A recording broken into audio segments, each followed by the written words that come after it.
بسم اللہ الرحمن الرحیم لقد جاءكم رسول من انفسكم عزيز عليه ما عنتم حريص عليكم بالمؤمنين رؤوف رحيم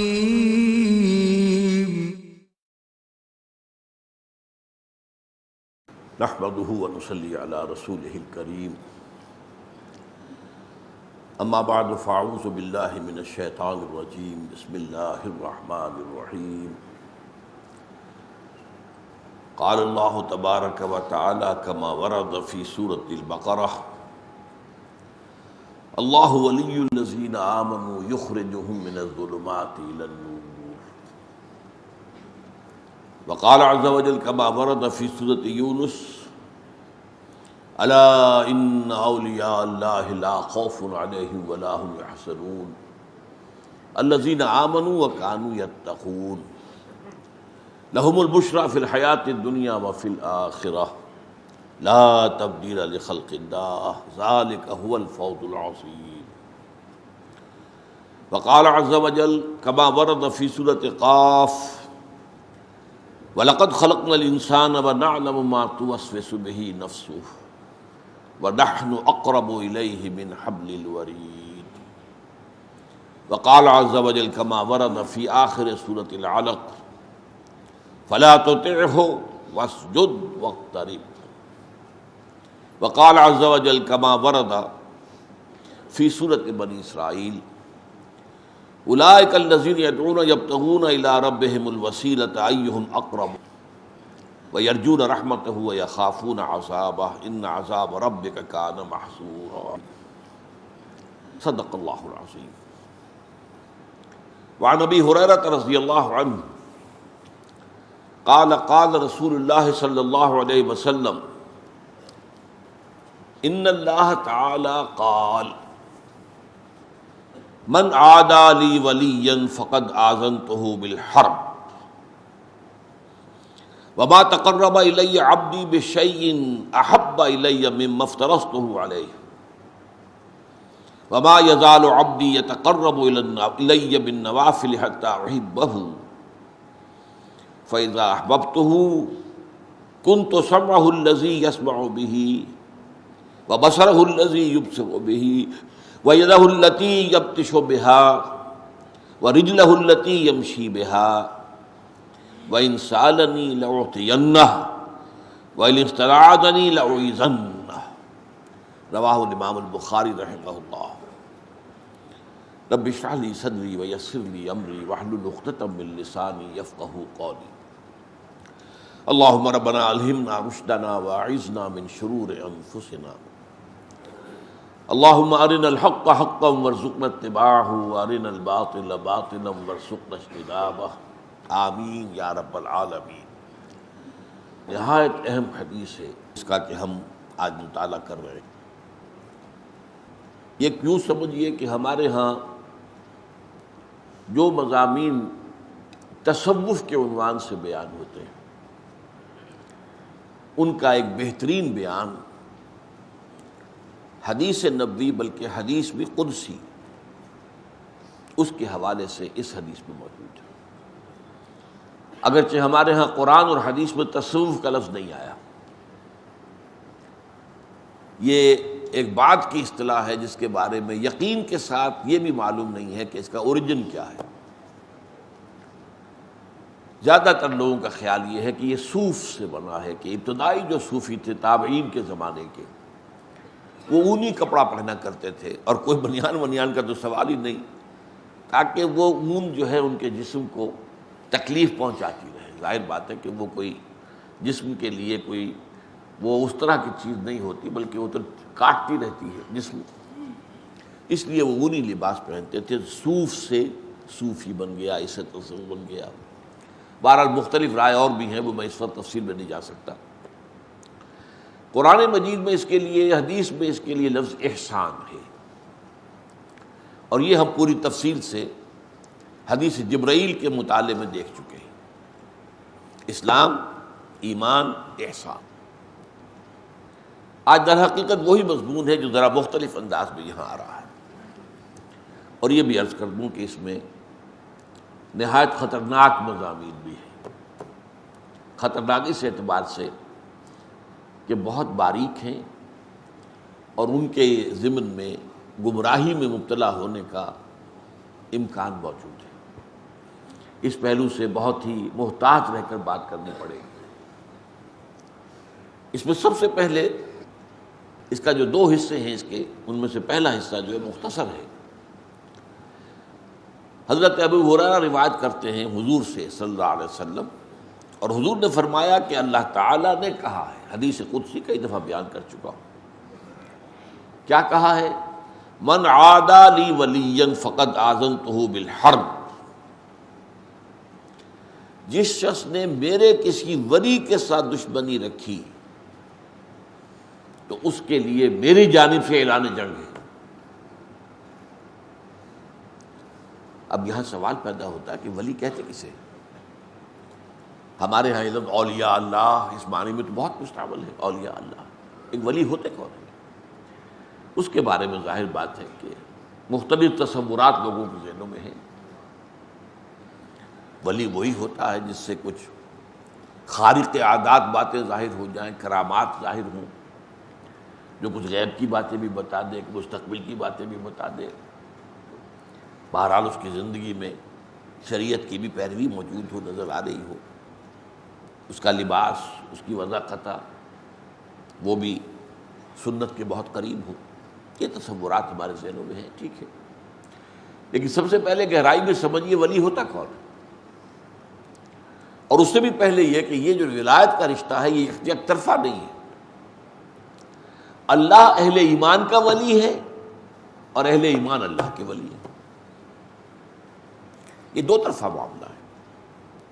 اللہ اہل ایمان سے محبت کرتا ہے اور اہل ایمان اللہ سے محبت کرتا ہے، دو طرفہ معاملہ ہے۔ تو ولی کو سمجھنے کے لیے میں نے جو آپ کو دو آیتیں سنائی ہیں، ایک سورہ بقرہ میں آیت الکرسی کے فوراً بعد جو آیت آئی ہے، اللہ ولی الذین آمنوا یخرجہم من الظلمات الی النور، اللہ تعالیٰ اہل ایمان کا ولی ہے، دوست ہے، ساتھی ہے، مددگار ہے، پشت پناہ ہے۔ یہ سارے الفاظ جمع کر لیں آپ تو لفظ ولی بنے گا۔ اللہ ولی الذین آمنوا، اللہ ولی ہے اہل ایمان کا، اور اس کا ظہور کیا ہوتا ہے؟ یخرجہم من الظلمات الی النور، وہ نکالتا رہتا ہے اہل ایمان کو تاریکیوں سے نور کی طرف۔ یہ تاریکیوں سے نور کی طرف آنا یہ کوئی ایک سڈن ایکٹ نہیں ہے، یہ تدریجی ہے، گریجول ہے۔ اس کا آغاز تو اسی سے ہو جائے گا جب کسی شخص نے زبان سے کلمہ شہادت ادا کیا، اشہد ان لا الہ الا اللہ وحدہ لا شریک لہ واشہد ان محمدا عبدہ ورسولہ صلی اللہ علیہ وسلم۔ یہاں سے وہ رشتہ شروع ہو گیا، لیکن اس رشتے میں پھر ترقی ہوتی ہے، یہ آگے بڑھتا ہے تدریجاً۔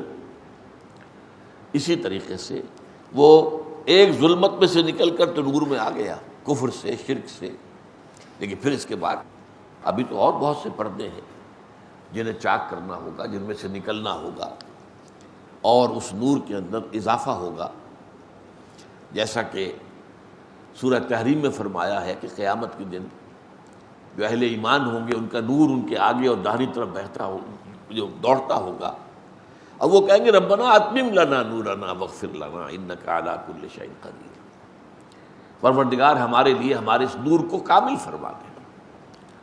اس کی وجہ کیا ہے کہ دنیا میں ایمان میں سب برابر نہیں تھے، ایک ایمان ابو بکر صدیق کا تھا، ایک عام صحابی کا تھا، ایک ہم میں سے کسی کا، زمین و آسمان کا فرق ہو جائے گا۔ اسی ریشیو پروپورشن سے نور ملے گا میدان حشر میں، جبکہ کہیں نور نہیں ہوگا، اندھیرا ہوگا، گھپ اندھیرا، اور پل صراط پر سے گزرنا ہے جس کے نیچے جہنم ہے، ذرا ٹھوکر کھائی اور گئے اور گر گئے۔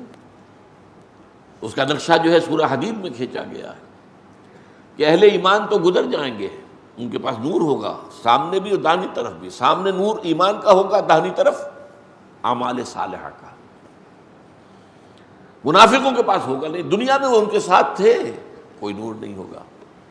اور وہ اہل ایمان سے کہیں گے انظرونا نقتبس من نورکم، بھائی ذرا آرام سے ٹھہر کر چلو، تمہاری روشنی سے ہم بھی فائدہ اٹھا لیں، ہمارے پاس تو نہیں. اس نور کے بارے میں آتا ہے کہ کسی کو تو اتنا ہوگا کہ مدینہ منورہ سے صنعاء تک اس کی روشنی چلی جائے، اور کسی کا نور اتنا ہوگا کہ صرف اس کے قدموں کے آگے روشنی ہو جائے گی. اب یہ بھی اس دن بہت خوش قسمت ہوگا. گویا کہ جنگل میں چلتے ہوئے کسی کے ہاتھ میں ٹارچ تو ہے نا، وہ بہت دور تو روشنی نہیں جا سکتی، نہیں قدموں کے آگے تو پتہ ہے نا کوئی گڑھا ہے یا نہیں ہے، کوئی سانپ تو نہیں بیٹھا، یہ تو نظر آ جائے گا. تو اس کا دوسرا پہلو جو ہے بیان کیا گیا، جن کے پاس کم نور ہوگا وہ اس پر اللہ سے دعا کریں گے کہ پروردگار ربنا اتمم لنا نورنا واغفر لنا، ہمارے کچھ گناہوں کی وجہ سے ہمارا نور مدھم ہے، تو ہمیں بخش دے، مغفرت فرما دے اور ہمارے نور کی تکمیل کر دے. تو اللہ ولی الذین آمنوا یخرجہم من الظلمات الی النور. اب اس کا دوسرا رخ آ رہا ہے. یہ سورہ یونس کی آیت ہے جو بہت عام وعظوں میں، تقریروں میں، عوامی جلسوں میں بہت پڑھی جاتی ہے. الا ان اولیاء اللہ لا خوف علیہم ولا هم یحزنون الذین آمنوا وکانوا یتقون لهم البشرى فی الحیاۃ الدنیا والآخرہ لا تبدیل لخلق اللہ ذالک هو الفوز العظیم. آگاہ ہو جاؤ، اللہ کے اولیاء، اللہ کے ولی جو ہیں ان کے لیے کوئی خوف نہیں ہے، نہ کوئی حزن ہے. لہم البشریٰ فی الحیات الدنیا الذین آمنوا وکانوا یتقون. اور یہ کون ہے؟ جو ایمان لائے اور پھر تقوی کی روش پر گامزن رہے. لہم البشریٰ فی الحیات الدنیا والآخرہ، ان کے لیے بشارتیں ہیں دنیا کی زندگی میں بھی اور آخرت میں بھی. لا تبدیل لخلق اللہ، یہ اللہ تعالیٰ کی تقدیر ہے، اس کی خلق کی ہے اسی اصول پر. ذالک هو الفوز العظیم. اور یہ مقام جس کو حاصل ہو گیا تو یہ بہت بڑی کامیابی. اب اس کا تجزیہ کیجیے، یعنی ولی کون ہے اس کو ڈیفائن کر دیا. الذین آمنوا وکانوا یتقون، وہ لوگ جو ایمان لائے اور انہوں نے تقوی کی روش اختیار کی. ایمان لائے کا مطلب ابھی میں نے بیان کیا، پہلا قدم تو ہو گیا شہادت، وربل اٹیسٹیشن. دوسرا قدم دل میں یقین پیدا ہو جانا. وَلَمَّا يَدْخُلِ الْإِيمَانُ فِي قُلُوبِكُمْ، بہت مرتبہ یہ آیت آئی ہے سورہ حجرات کی میرے بیان میں. ابھی تک ایمان تمہارے دلوں میں داخل نہیں ہوا، یہ بدو دعویٰ تو کر رہے ہیں لیکن یہ اسلام لائے ہیں، ایمان ابھی نہیں لائے. ایمان تو تب ہوگا جب کہ دل کے اندر یقین پیدا ہو. اور پھر اس سے بھی اگلا مرحلہ ہے، دل کے اس یقین کی انٹینسٹی اتنی ہو جائے کہ اتنا یقین ہو جیسے کہ اپنی آنکھوں سے کسی چیز کو دیکھ کر ہوتا ہے، جسے عین الیقین کہا جاتا ہے. یہ یقین کا درجہ، یہی احسان. گویا کہ میں اللہ کو دیکھ رہا ہوں، یا یہ یقین تو کم سے کم ہو جائے کہ اللہ مجھے دیکھ رہا ہے، میں اللہ تعالیٰ کی نگاہوں میں ہوں. تو یہ اس ایمان کے درجے ہوتے چلے جائیں گے، درجہ اول، درجہ دوم، درجہ ثوم، اور اسی کا نام احسان ہے. وہی تصوف کی منزل ہے، یقین اس درجے ہو جانا کہ گویا کہ انسان اللہ کو دیکھ رہا ہے، یا کم سے کم یہ استحضار رہے ہر وقت کہ اللہ کی نگاہوں میں ہوں. اسی طرح تقویٰ کے بھی مراحل ہیں. یہ جو شراب کی حرمت کے ضمن میں آخری آیتیں آئیں سورہ مائدہ میں 91 92 اور پھر 93 میں، جو لوگوں کو تشویش پیدا ہو گئی کہ ایسی نجس چیز تھی تو ہمیں تو پیتے ہوئے کسی کو 60 برس بیت گئے، فرض کی 63 برس کی عمر اس وقت تھی تو کتنا عرصہ ہو گیا ہوگا، 170 برس کا تھا. اور یہ میں بتا چکا ہوں، عرب کے کلچر کا یہ جزو لازم تھا. جیسے آج مغرب کی تہذیب میں جزو لازم ہے شراب کے بغیر کسی کھانے کا تصور نہیں ہے، کھانے کے ساتھ جو ہے شراب تو ہوگی. لیکن جب یہ لوگوں میں تشویش پیدا ہوئی تو فرمایا گیا لیس علی الذین آمنوا وعملوا الصالحات جناح فیما طعموا، وہ لوگ جو ایمان اور عمل صالح پر گامزن تھے، ان پر کوئی الزام نہیں، کوئی ملامت نہیں، کوئی گناہ نہیں، کوئی پرسش نہیں اس میں جو وہ پہلے کھا چکے۔ اس آخری حکم کے آنے سے پہلے جو کچھ کھایا پیا وہ معاف ہے۔ اذا واتقوا، جبکہ انہوں نے تقوی پر روش برقرار رکھی، وآمنوا وعملوا الصالحات، اور مزید ایمان لائے اور مزید عمل صالح کیے، ثم اتقوا وآمنوا، پھر اور تقوی میں بڑھے اور ایمان میں بڑھے، ثم اتقوا واحسنوا، پھر اور تقوی ہوا اور احسان کے درجے پر فائز ہو گئے۔ میں نے کیا بات بتانی چاہیے آپ کو؟ ایمان اور تقوی دونوں کے تین مراحل ہیں، تین درجے۔ ایمان میں اقرار باللسان، پھر یقین قلبی، اور پھر یقین کی انٹینسٹی،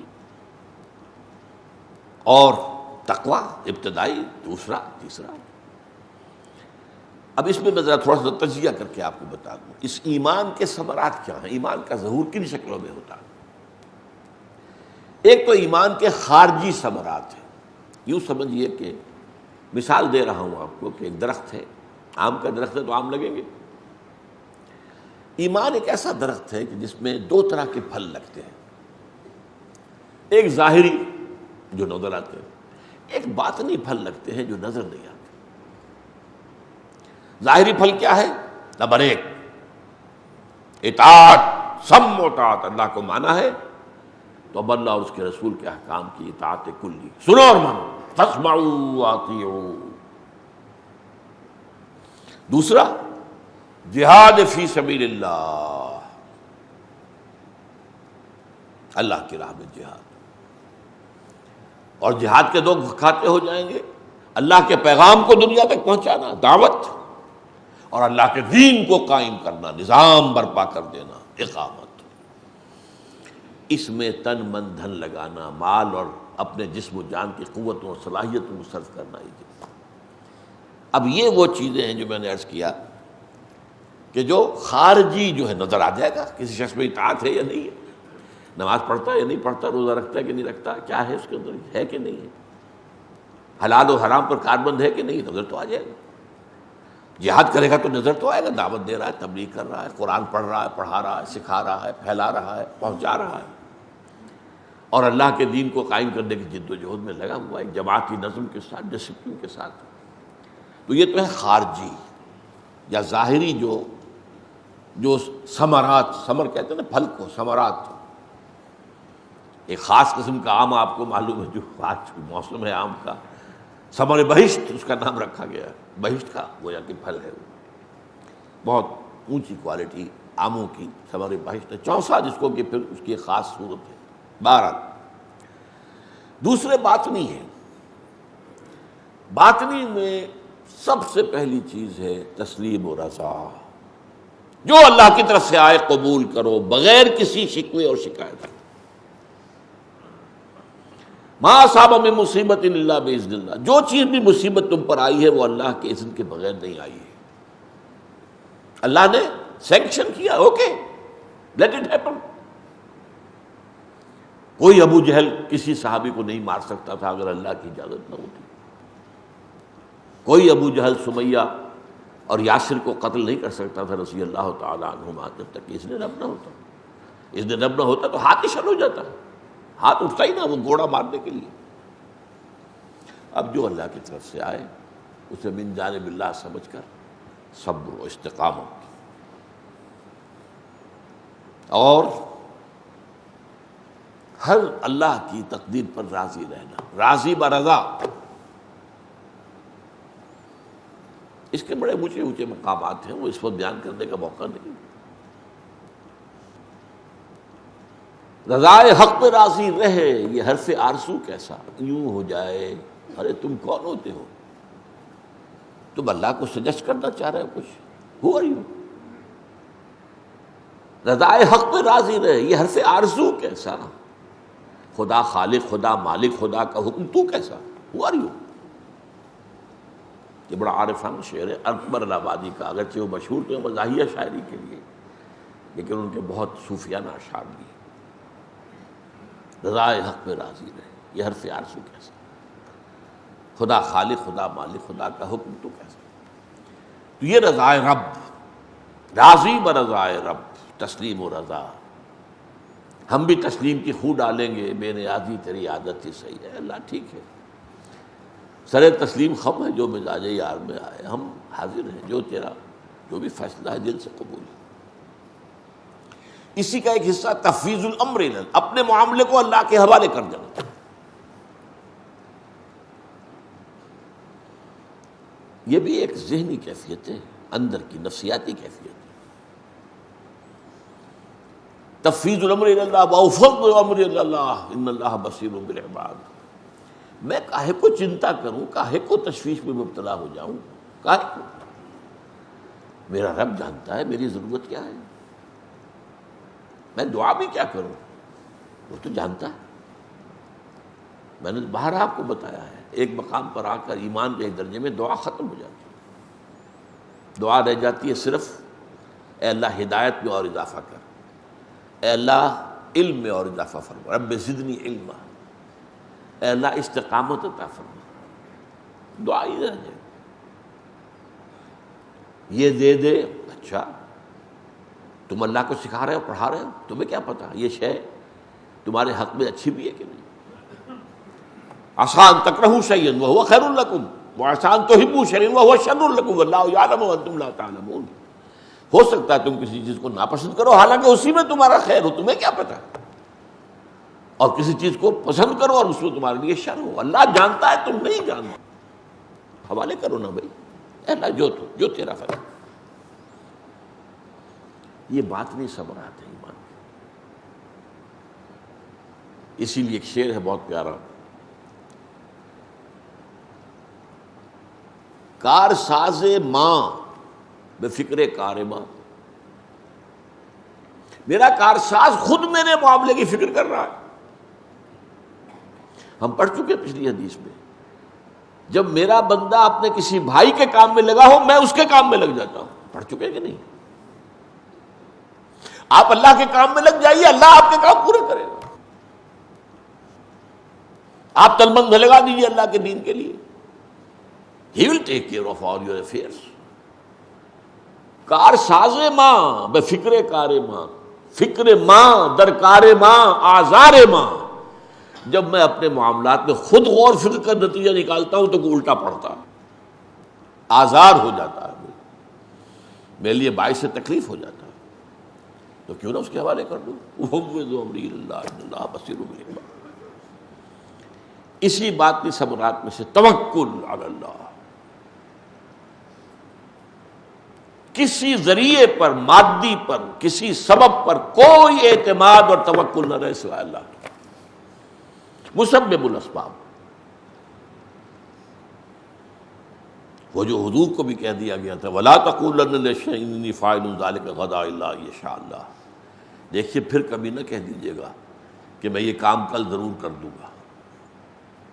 الا یشاء اللہ، انشاءاللہ کے ساتھ کہنا ہے اللہ نے چاہا تو. میرا ارادہ ہے، گاڑی میں نے تیار کر رکھی ہے، اس کی سروس بھی ہو گئی ہے، ٹیوننگ بھی ہو گئی ہے، پیٹرول کی ٹنکی بھری ہوئی ہے، بس صبح میں اٹھوں گا چل دوں گا. بھول گئے وہ کہ تمہارے اس ارادے کے درمیان اور بالفعل کسی کام کے ہونے کے درمیان there is many a slip between the cup and the lip. حضور سے یہی ہوا تھا نا کہ یہودیوں کے سکھانے پر 3 سوال کیے مکے والوں نے. ان کا جواب حضور نے فرمایا کل دے دوں گا. روزانہ تو آتے ہیں جبرائیل، پوچھ لوں گا دے دوں گا. وہ نہیں آئے. اب تالیاں پٹ رہی ہیں، بس رہ گئے، سارے دعوے ختم ہو گئے. کہاں ہے جواب؟ غالباً 3 دن کے بعد جبرائیل آئے اور جوابات لے کر آئے. لیکن ساتھ یہ آیت بھی آ گئی وَلَا تَقُولَنَّ لِشَيْءٍ إِنِّي فَاعِلٌ ذَلِكَ غَدًا. آئندہ کبھی نہ کہیے گا کسی چیز کے لیے کہ یہ میں کل ضرور کر دوں گا. الا یشاء اللہ.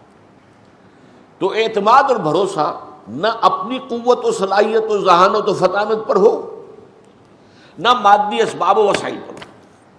اس کے یہ معنی نہیں ہے کہ مادی وسائل و ذرائع جو استعمال کرو بھرپور طور پر. علاج کراؤ، سنت ہے، لیکن یہ نہ سمجھو اس علاج سے شفا ہوگی. شفا اللہ دے گا. مجھے تو یاد ہے اپنے بچپن کے، اب تو ہمارا حال بدل گیا بہت.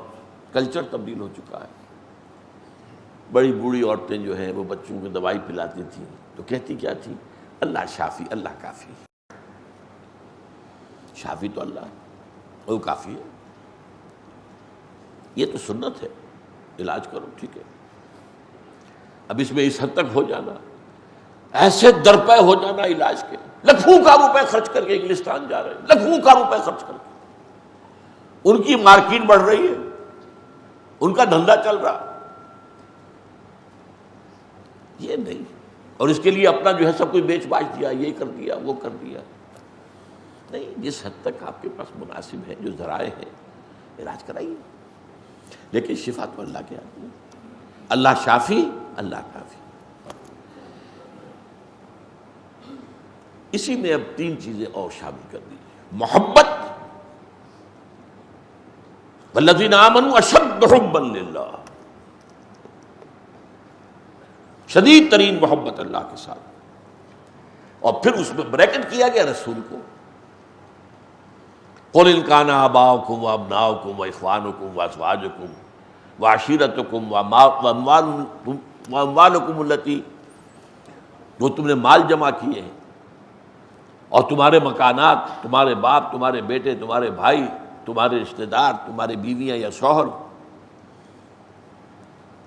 وَمَالَكُمُ الَّذِي اقْتَرَفْتُمُوهَا، جنہیں تم نے جمع کیا ہے، وَمَسَاكِنُ تَرْضَوْنَهَا، اور وہ گھر، وَتِجَارَةٌ تَخْشَوْنَ كَسَادَهَا، اور وہ تجارت جس کا کہ کساد کا اندیشہ رہتا ہے تمہیں، بندہ نہ ہو جائے. اور وہ محل جو تم نے تعمیر کیے بڑے پسند ہیں تمہیں. اگر یہ چیزیں محبوب تر ہیں اللہ سے اور اس کے رسول سے اور اس کی راہ میں جہاد کرنے سے، فَتَرَبَّصُوا حَتَّىٰ يَأْتِيَ اللَّهُ بِأَمْرِهِ، تو جاؤ دفع ہو جاؤ، بیٹھو انتظار کرو، اللہ اپنا فیصلہ سنا دے گا.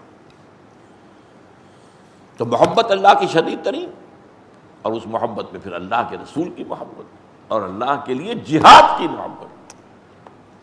یہ محبت جو ہے وہ صرف حمد کے ترانوں میں اور نعت کے لہک لہک کے پڑھنے میں نہیں ہے. اس محبت کے ساتھ دوسرا پہلو ہوتا ہے حمیت، اللہ کی حمیت، اللہ کا دین اور پامال ہے، اور میں اپنے دھندوں میں لگا ہوا ہوں، اپنا کاروبار، اپنا دھندا، اپنی ملازمت، اپنا پروفیشن. ایکسلنس ہو رہی ہے پروفیشن کے اندر. خدا کے بندے اللہ کے دین کو دیکھ، وہ پامال ہے. حمیت کہاں گئی؟ حمیت نام تھا جس کا، گئی تیمور کے گھر سے گئی.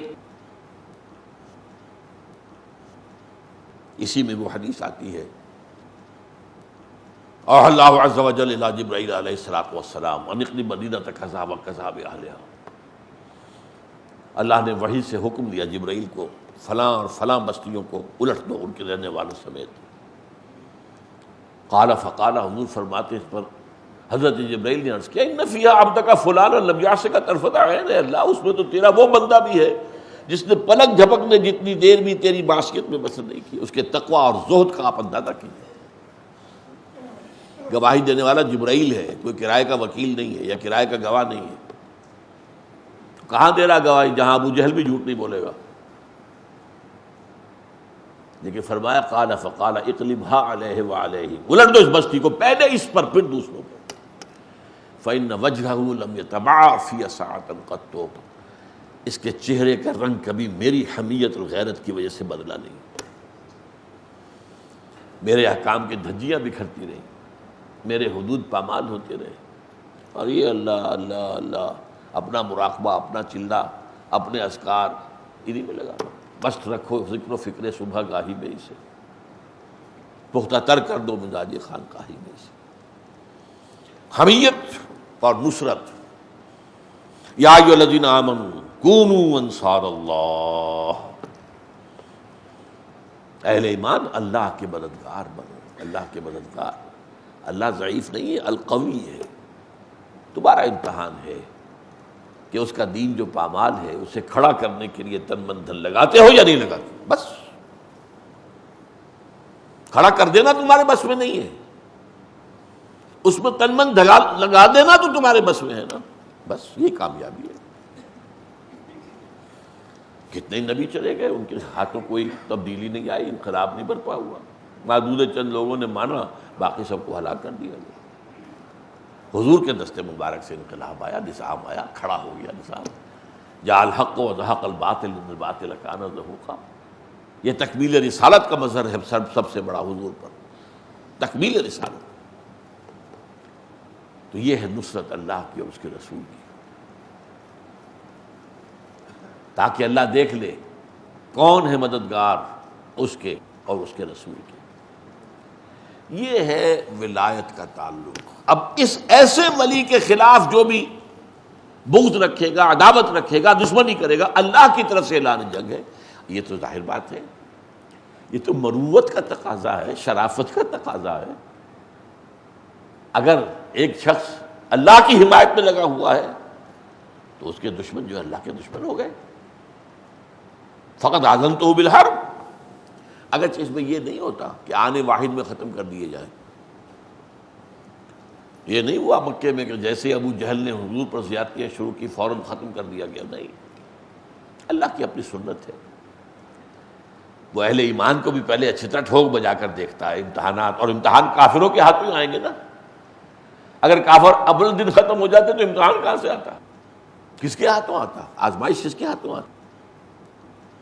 وہ تو آزمائش جب آتی تو پتہ چلتا ہے کون کتنا کھرا ہے، کتنا کھوٹا ہے، کس میں کوئی کھوٹ ہے یا نہیں ہے. احسب الناس ان یترکوا ان یقولوا آمنا وهم لا یفتنون. کیا لوگوں نے سمجھا تھا کہ اسی پر چھوڑ دیے جائیں گے کہ ہم ایمان لے آئے کہہ دیں، اور انہیں آزمایا نہیں جائے گا؟ وَلَقَدْ فَتَنَّا الَّذِينَ مِن قَبْلِهِمْ. ہم نے تو آزمایا ہے ان سب کو جو ان سے پہلے آئے. فَلَيَعْلَمَنَّ اللَّهُ الَّذِينَ صَدَقُوا وَلَيَعْلَمَنَّ الْكَاذِبِينَ. اللہ تو دودھ کا دودھ، پانی کا پانی علیحدہ کر دے گا. یہ ہے سچے جس نے اپنا وعدہ پورا کیا، عہد نبھایا، اور یہ ہیں جھوٹے جنہوں نے وعدے کیے تھے جھوٹے تھے. تو یہ بات جو ہے فطری ہے. من عادى لي وليا فقد آذنته بالحرب. یہ تو ہے پہلا حصہ، اور اس میں ہمارا وقت ختم ہو گیا، حالانکہ یہ تو چھوٹا حصہ تھا. اب جو خطرناک موضوع ہے وہ اگلا ہے. اس میں ایک بہت عظیم مسئلہ سامنے آ رہا ہے، اس کا سمجھنا بہت ضروری ہے. تقرب الی اللہ کے دو مراحل بیان کیے اس حدیث میں. فرمایا وَمَا تَقَرَّبَ إِلَيَّ عَبْدِي بِشَيْءٍ أَحَبَّ إِلَيَّ مِمَّا افْتَرَضْتُهُ عَلَيْهِ. میرا بندہ جب میرا قرب حاصل کرنے کی کوشش کرتا، تقرب جو ہے باب تفاعل ہے، محنت سے کوئی کام کرنا، کوئی چیز حاصل کرنا محنت کے ساتھ. تقرب، تعلم، علم حاصل کرنا محنت کے ساتھ، مسلسل پہم جد و جہد کے ساتھ. من تقرب الی عبدی ما تقرب الی عبدی بشیء احب الی مما افترضته علیہ. میرا بندہ جب میرا قرب حاصل کرتا ہے تو جن چیزوں سے حاصل کرتا ہے ان میں مجھے محبوب ترین وہ ہیں کہ جو میں نے اس پر فرض کر دی. اس کے برعکس وما یزال عبدی یتقرب الی بالنوافل. اور نہیں ہوتا یہ کہ میرا بندہ میرا قرب حاصل کر رہا ہو نوافل کے ذریعے سے،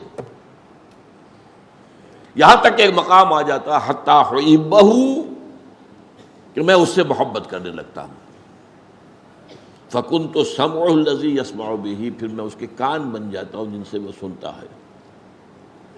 اب دیکھیے یہاں میں نے کہا تھا ہوشیار کے رہبر دب تیغست قدم را، ہوشیار ہو جائیے. اب ایسا پل صراط کا مقام آ گیا ہے کہ ذرا ادھر سے ادھر ہوئے تو معاملہ خراب ہو جائے. اللہ بندے کا کان بن جاتا ہے. وہ بصرہ الذی یبصر بہ، میں اس کے وہ آنکھیں بن جاتا ہوں جس سے وہ دیکھتا ہے. اللہ اکبر، کیا مطلب ہے اس کا؟ کون سمجھے گا؟ وَيَدَهُ الَّتِي یبطش بہا، اور میں اس کا ہاتھ بن جاتا ہوں جس سے وہ پکڑتا ہے. وَرِجْلَهُ الَّتِي یمشی بہا، اور اس کے پاؤں بن جاتا ہوں جس سے وہ چلتا ہے. اللہ اکبر، اللہ بندے کے پاؤں بن جاتا ہے. یہ کون سا مقام ہے؟ اب ان دونوں میں بلند تر کون سا مقام ہے؟ دیکھیے یہاں بھی وہی بات آئے گی میں نے عرض کیا ہے کئی دفعہ، جہاد کے 3 مراحل ہیں: نفس کے خلاف جہاد، باطل نظریات کے خلاف جہاد، اور نظام باطل کے خلاف جہاد۔ سب سے اونچا کون سا ہے؟ نظام باطل کے خلاف جہاد۔ اہم ترین کون سا ہے؟ نفس کے خلاف جہاد۔ ایو الجہاد افضل، افضل ترین جہاد وہ ہے نچلا والا، پہلی منزل کا۔ اس لیے کہ پہلی منزل ہوگی تو دوسری بنے گی، دوسری ہوگی تو تیسری بنے گی۔ اسی طرح یہاں پر بھی وہی، اب اس کو فوری کنٹراسٹ کہیے، تضاد نہیں، لیکن یہ کہ فوری طور پر ایک کنٹراسٹ تھا سامنے آتا۔ سب سے محبوب تو ہے فرائض کے ذریعے سے تقرب حاصل کرنا، محبوب وہ ہے۔ سب سے بلند یہ ہے۔ اب اس میں پہلی بات تو سمجھنے کی یہ ہے کہ اللہ سے تقرب کے معنی کیا ہے؟ کیا اللہ کہیں دور ہے؟ وہ سیڑھی چڑھ کے جانا پڑے گا اس کے پاس؟ یہ تو نہیں ہے۔ وہ تو میں نے آیت آپ کو سنا دی، سورہ قاف، وَلَقَدْ خَلَقْنَا الْإِنسَانَ وَنَعْلَمُ مَا تُوَسْوِسُ بِهِ نَفْسُهُ وَنَحْنُ أَقْرَبُ إِلَيْهِ مِنْ حَبْلِ الْوَرِيدِ۔ ہم نے ہی انسان کو پیدا کیا، ہمیں معلوم ہے اس کا نفس اندر سے کیا وسوسہ اندازی کرتا رہتا ہے۔ یہ نفس امارہ، ان النفس لامارۃ بالسوء، وی نو اٹ، ہم ہی نے بنایا نا۔ وہ ساری خواہشات ہم نے رکھی اس نفس کے اندر، وہ سارے اینیمل انسٹنکٹس ہم ہی نے رکھے ہیں نا اس کے اندر، وی نو اٹ۔ کیا گھڑی ساز کو پتہ نہ ہوگا گھڑی میں کون سے پردے ہیں؟ لیکن یہ کہ وَنَحْنُ أَقْرَبُ إِلَيْهِ مِنْ حَبْلِ الْوَرِيدِ، ہم اس سے قریب تر ہیں اس کی رگ جان سے بھی، سب سے بڑی جو رگ ہوتی ہے۔ تو اللہ تو اتنا قریب ہے، پھر تقرب کی کیا بنے؟ یہ بات غور طلب ہے۔ اللہ قریب ہے، ہم دور ہیں۔ بہت پیارے اشعار ہیں: کرا جوئی چرا در پیچ ہوتا بھی، کہ اون پیداست تو زیر نقابی۔ کسے ڈھونڈ رہے ہو بھائی آ کر یہاں جنگل کی گپھاؤں میں اور غاروں میں اور پہاڑوں کی چوٹیوں پر؟ کسے ڈھونڈ رہے ہو؟ یہ پیچ و تاب کیا ہے تمہارے اندر؟ یہ فلسفہ اور یہ عقل اور اس کے گھوڑے دوڑا رہے ہیں ذات و صفات باری تعالیٰ کے بارے میں، یہ پیچ و تاب۔ اسی کشمکش میں گزری میری زندگی کی راتیں، کبھی سوز و ساز رومی، کبھی پیچ و تاب رازی۔ یہ پیچ و تاب، اقبال نے اس حرف پیچا پیچ کہا ہے، فلسفہ، منطق۔ کرا جوئی چرا در پیچ و تابی، کرا کہرا چرا چہرا۔ یہ فارسی میں اس طرح شعری ضرورت کے تحت یوں بنتے ہیں الفاظ کہ تو پیدا، کہ او پیداست تو زیر نقاب، وہ تو سامنے ہے، ظاہر ہے، پردہ تو تمہاری آنکھ پہ پڑا ہوا ہے، زیر نقاب تو تم ہو۔ یہی وجہ ہے جنہیں عام طور پہ داتا بخش کہہ دیا جاتا ہے، شیخ عثمان بن علی الجلابی ثم حجویری ثم لاہوری، ان کی کتاب یہ تصوف کی بالکل ابتدائی کتابوں میں سے ہے، کشف المحجوب، بالکل ابتدائی، امہات الکتب میں سے تصوف۔ نام کیا ہے؟ کشف المحجوب۔ حجاب میں ہم آئے ہوئے ہیں، وہ تو ہے، ہر جگہ ہے، وہ معکم اینما کنتم، تم جہاں بھی ہوتے ہو تمہارے ساتھ ہوتا ہے۔ اب یہ پھر بڑا خطرناک مسئلہ، اس پہ بڑی بحثیں، کیا اللہ یہاں ہے؟ وہ تو کہہ رہا جہاں بھی تم ہوتے ہو میں ہوتا ہوں۔ اب اس میں ایک تعویل کی گئی، صفاتی طور پر ہوتا ہے کہ وہ ہماری ہر بات کو دیکھ رہا ہے، وہ کہیں دور بیٹھا ہوا، یہ ایک خاص تصور ہے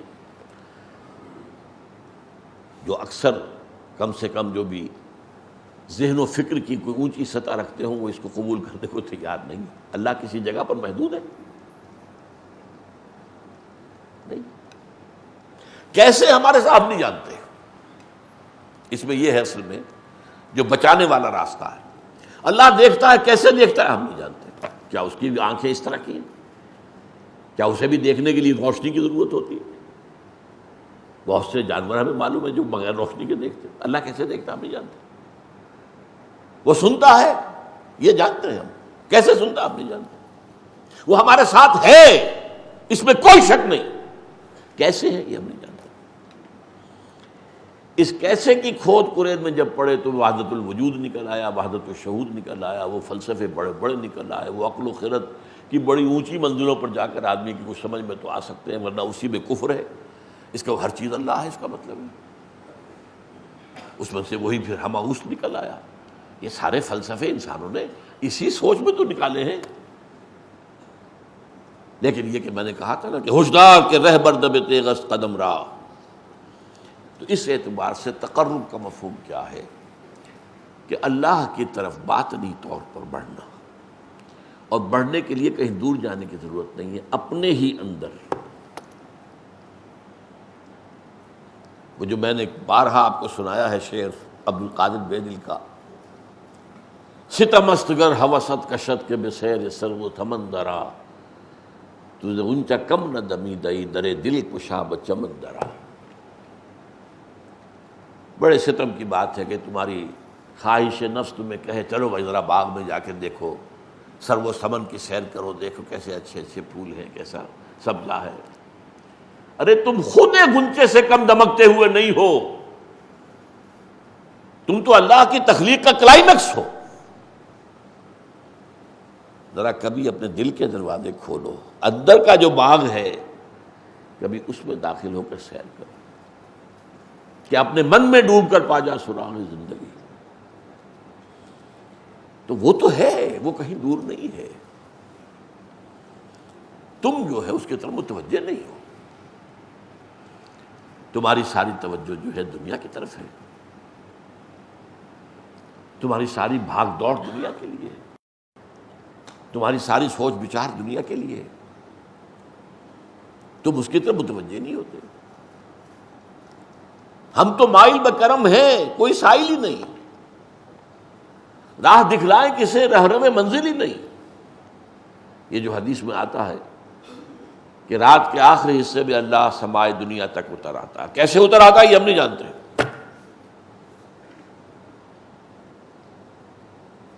قیامت کے دن اللہ اس زمین پر نزول فرمائے گا، وجاء ربک والملک صفا صفا، میدان قیامت اسی زمین پر ہوگا،